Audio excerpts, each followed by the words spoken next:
Hello and welcome. This is Rooflemonger, and my friends, today I'm here to talk to you about the concepts of neutral and mobility in the King of Fighters 15 because, well, in a lot of ways, they're very much the same.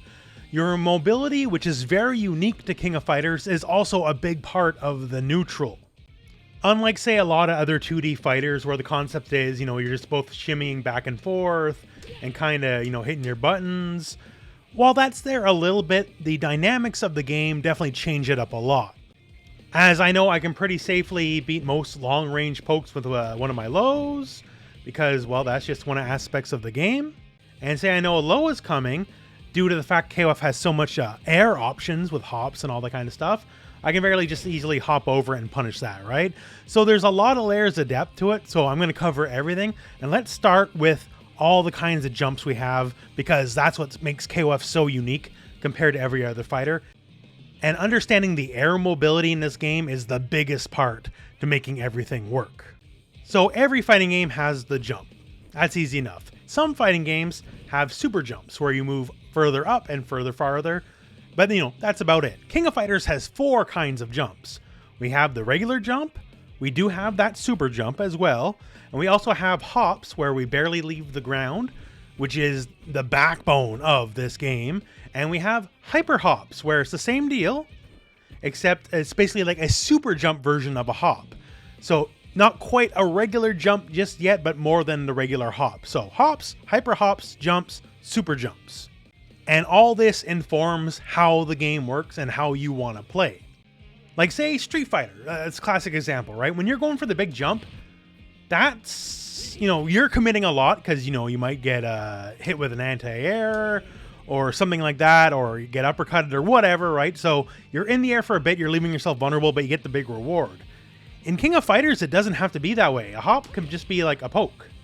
Like, you're not looking for the big combo. It's literally just a poke. It's like you on the ground, hitting your big button, that kind of stuff. It's literally the same concept, just that you happen to go over lows while doing it. You're not looking to get a big combo.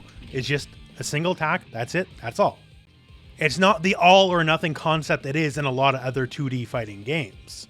So what makes a hop exactly? So a hop is just you basically briefly holding up and then letting go.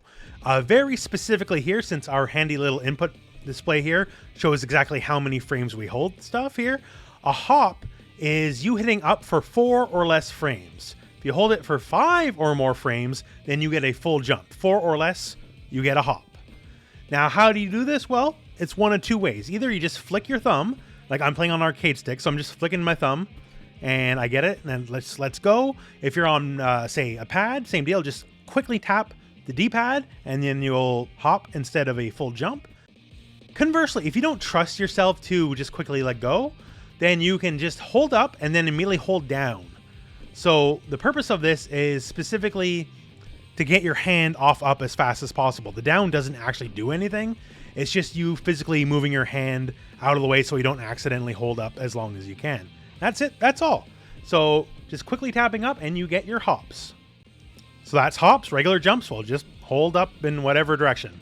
That's all it takes. Just hold up. A super jump, hit any downwards direction and then hit any upwards direction, and then you get a super jump. Simple as that. And for a hyper hop, same deal.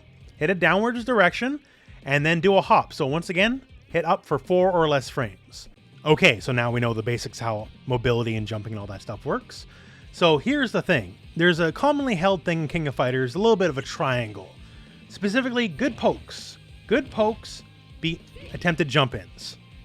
Lows generally beat good pokes, and quick jump-ins like your hops tend to beat lows. So that's the quick version of it. Obviously, it's a lot more complex and there's a lot of exceptions to all the rules, right? But that's the long and short of it. Like Clark here. Clark has stand heavy punch, and this is a wildly belligerent move. Crazy. And if I'm trying to hop my way in, I'm gonna get denied a lot of the time here, because the hitbox is just savage on it. Just savage. But once again here, if I know it's coming, I can go for a lower poke. A lot of the better pokes in the games tend to struggle hitting crouchers. So you crouch, you do your longer range crouch button, and you beat that big poke. Of course, though, that's beating hop attacks, right? If I were to commit to a much larger jump, I would get it. The thing is, obviously, a much larger jump. If they did nothing, you're in the air for quite a bit longer, and therefore subject to a wide variety of anti-airs. And because the game being the game, everyone has all sorts of unique moves and properties, and a lot of moves sometimes don't respect that little triangle, right? Say something like Shermie Stand Fierce Punch. Kinda gets everything, actually. Like, it sure as shoot will knock me out of the air when I'm trying to hop. And if I try to come at it with a low, it can stuff my low pretty as you please, because it has a massive downward swinging arc, right? So the whole big neutral button versus low versus hop mechanic, the little triangle there, some moves play multiple roles. They can crush hops and crush lows and just be a really good button in neutral all around, right? So it's a good guideline, but it's hardly the be-all, end-all. So taking any given character you have, you want to assess what exactly do you have to work with, right? When you're playing around, what moves do what? To that extent, we'll be using Hydern as our test dummy here. So we have Shermie, and Shermie has the big chop, the big belligerent normal that beats multiple things. So that's a good test case. So in a purely button for button scenario, you know, it has a lot of range, and also if we're trying to poke out with lows, it also crushes our lows because it goes in a downward angle. So for Hydern, we assess our buttons here. Let's look at something like Stand Heavy Punch. Stand Heavy Punch has a lot of range. In fact, it has more range than Shermie's Stand Heavy Punch. So in a purely neutral situation, we know now, all things being equal, she wants to engage with this button because this button covers multiple options no matter what. Then we'll engage with our button, and our button simply has more range, as you can see here, like the ridiculous distance we're hitting from. So now we know that. So all things being equal, if Shermie wants to attack with that, we know this is our big neutral button. When we're both just standing here with our feet planted, just swinging at each other, this button is the go-to. But now going back to our triangle, since this move has giant dominant range, it kind of sucks hitting people who are crouching. It'll go clear over a lot of people's heads, so it does lose to lows. In fact, a lot of what Hydern has loses the lows. Stand Heavy Kick, Stand Light Kick, obviously Stand Light Punch as well. He struggles against lows. This is one of his weaknesses. When you're both just standing and slugging out, Hydern's amazing. Especially with moves like this, also easily cover all kinds of jumps. Hops, regular jumps, all that kind of stuff. But for Hydern, now that we know his moveset and just kind of how his buttons work, lows is the weakness. So now taking that in mind, okay, then there's two things to look at. What is our airborne offense like, doing hops and jumps, and what is our own low offense like? So Hydern has a slightly longer than average sweep. As you can see here, it'll easily trade with Shermie's sweep.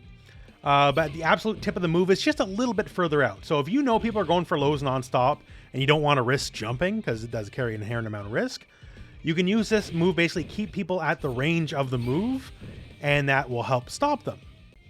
Of course, it helps invites them jumping, but so many of his moves here, Stand Heavy Punch, Stand Heavy Kick, his jab is so high up, like these things all help discourage jumping. So you use this once you're pretty confident they're not going to jump. And now looking at his airborne offense, all right? If they're going to keep going low, what do we got for jumps and hop attacks, right? And turns out also pretty good. So jump heavy kick, nice and deep. Jump heavy punch, also nice and deep. Also very generous hitbox, and also a very good cross-up as well. Jump light kick, very quick. Let's go for easy hit confirm. So like his jumps are really good. So he's really good with just the big boy normals. He's really good with jumping and hopping normals. It's just he's a little mediocre when it comes to his own lows. So that's an example. This is Hydern only, right? But every character you have, take a look at what they have to offer and assess where their strengths are. Sometimes you have the Shermie and you don't really need to think about it too hard, right? You keep bulldogging with the one move that covers multiple options until they prove they can do something to get around it. But for other characters, you got to pick and choose your normals. So then in our example matchup here with Shermie with the big belligerent button, and the whole game we want to play is basically just outrange her. We have longer range on basically everything. And even though that move covers multiple options, it doesn't beat our specific options. At which point, if she wants to start winning in neutral, jumping is not going to do it, so she has to go low. So once that's established, then you can start hopping over her lows with your very good jumping attacks. And that's Neutral 101 for one hyper-specific matchup. Obviously, lots of matchups, lots of characters, and obviously lots of permutations are available because this is just button to button. Because obviously neutral is a lot more than just buttons. This is when you're both kind of in each other's face. High turn obviously has a really good projectile. And then, also, as well, Shermie also has a lot of really good ways to get around projectiles. Also, that Shermie kick, even if you manage to block it going over projectile, it's still plus on block, right? So there's a lot more, give and take than just the buttons themselves, but we're trying to just break it down to its core components. So in the end, this is all to give you an idea of just how the general flow of combat works. Unlike, a Street Fighter or a Mortal Kombat, you are very much encouraged to jump. Jumping is a big part of the game, be it trying to go over enemies' moves. They can be pokes in and of themselves, like you don't have to want to go for the combo. Like for high turn, once again here, just jumping heavy kick is a poke in and of itself. It's just an aerial poke. Not every jump is meant to be the big home run swing, like it is in Mortal Kombat or Street Fighter. Sometimes you're just jumping to get in a little bit, and that's all it is. You don't need the big combo that steals half their life. And with all that said, that's a bit on neutral and how it works in King of Fighters. Once again, so many permutations, so many character-specific intricacies. It's hardly cover everything, but this is just here to give you an idea, and I hope it helped. That all said, my friends, this is the end of the video now. So thank you very much for watching. Hope this video has found you well, and go out and play some King of Fighters.